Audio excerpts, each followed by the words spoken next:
Hello.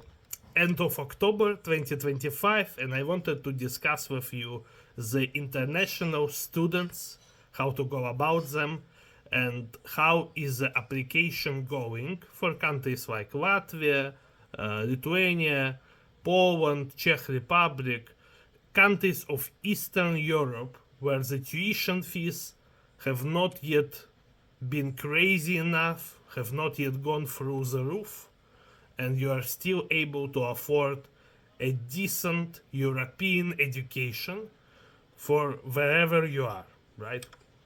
So most of my examples will be touching application done in Africa mainly, because this is the region which needs the most help in order to know how the international admissions, the study visa go around.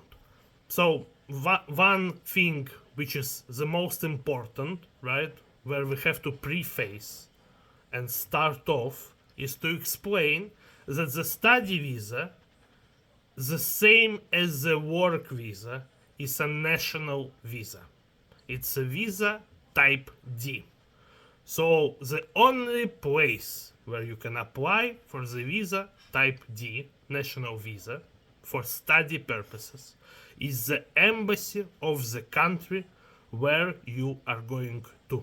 So if you reside in Nigeria, in Cameroon, in Ghana, and you want to study in Latvia, the only place where you can go is Egypt, Cairo, where we have the Latvian embassy.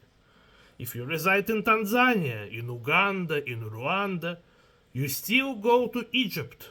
If you reside in Senegal, Ivory Coast, Congo, you still go to Egypt.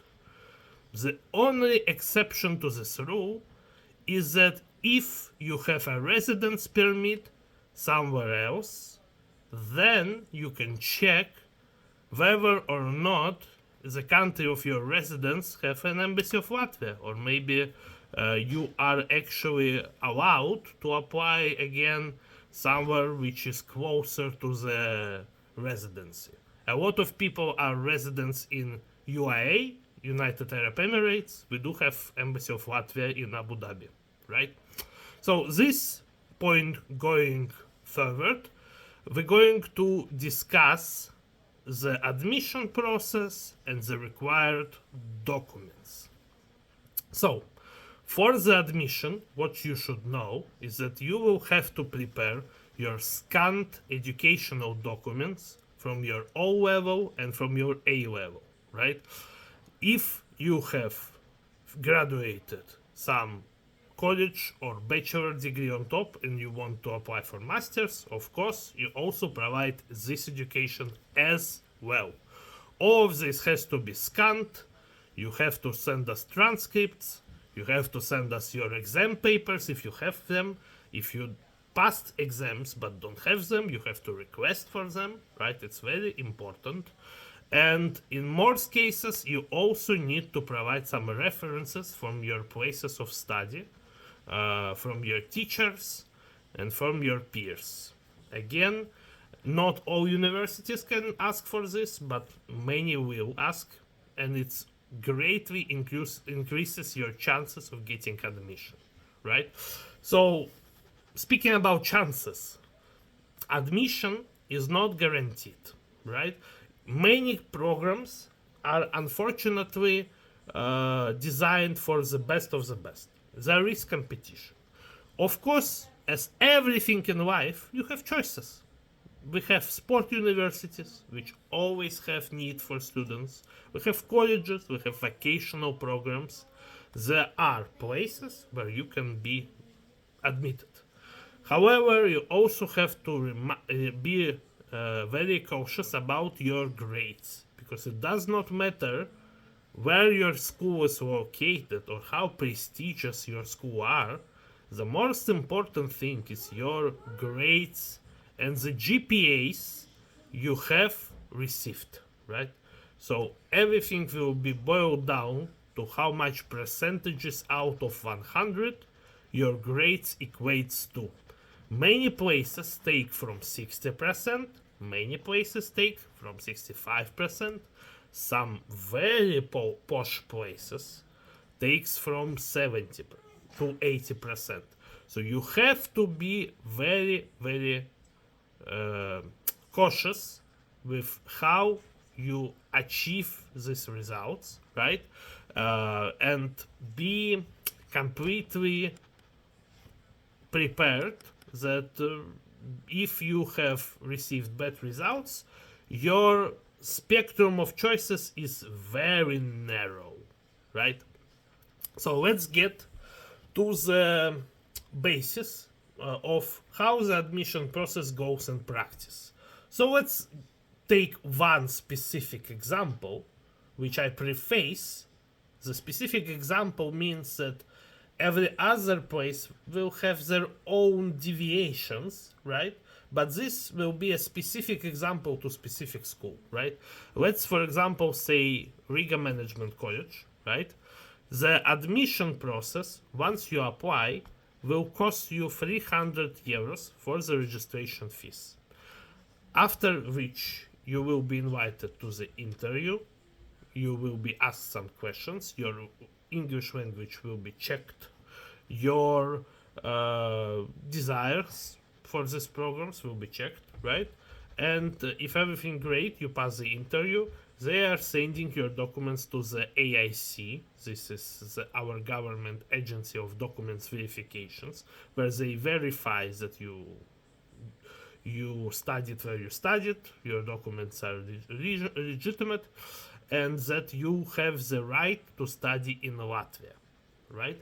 So after this statement from the AIC that you have the right to study in Latvia, you will receive an invoice for the tuition fees, which in this specific examples are 2,700 euros for 1 year, plus sometimes, like this college, you will also see in your invoice the deposit from the second year.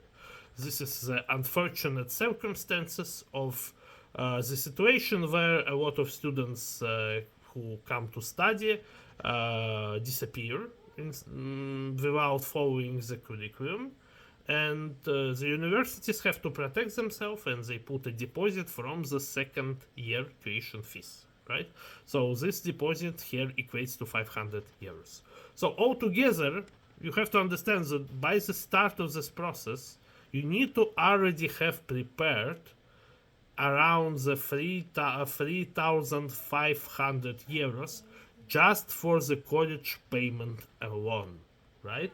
So what you need to also calculate is how much will be for you the ticket to Egypt, right? Usually the visa to Egypt is around $100 to $150, right? The tickets are around 500 depending on where you are in Africa, and the accommodation again very much dependent with food, right? But usually you should be thinking that you're going to stay in Egypt for 1 month period, right? So it's around $500. So this is something you have to calculate. Why choose Latvia then, you might ask? Why not choose Hungary or Czech Republic or Poland or any other country you have embassy for in your own country, right? The most valid answer here is, of course, the appointment situation. Because a lot of countries have appointment problems in Africa. A lot of countries have disproportionate queues in some countries. For example, Poland in Nigeria, as far as you know, right, it's disproportionately hard to get appointment. Czech Republic, very hard to get appointment. Latvia does not have this problem. So, depending on what you will choose, right, Latvia will probably be the option where you can just go and apply. So, what that means is that you simply are left with no choice at all. You have to go where you can apply physically, right? So it will be Latvia. But there's always a great caveat to this, is that let's say, again, with this example, the 2-year program will cost you altogether around 5,000 euros, right? If you go for Hungary, 1 year program will cost you around 5 to 6,000 euros. If you go for Poland, again, there are good prices, but you cannot apply for the visa. What's the matter of good prices if you have no appointments, right?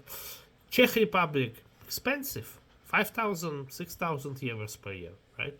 So usually, with all things considered, it's still cheaper to go to Latvia.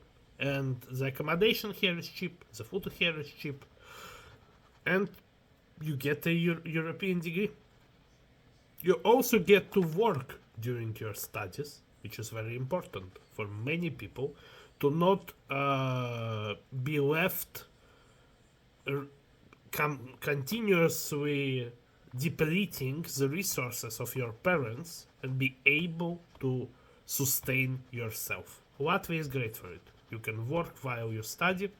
There are many different options where to work, be it delivery, be it warehouse, be it any supermarket, be it any restaurant, right? A lot of options, right? And Latvia right now is pretty great choice overall. So thank you for listening. If you still have any questions, post comments below. We will be very happy to answer your questions. Have a nice study year ahead of you.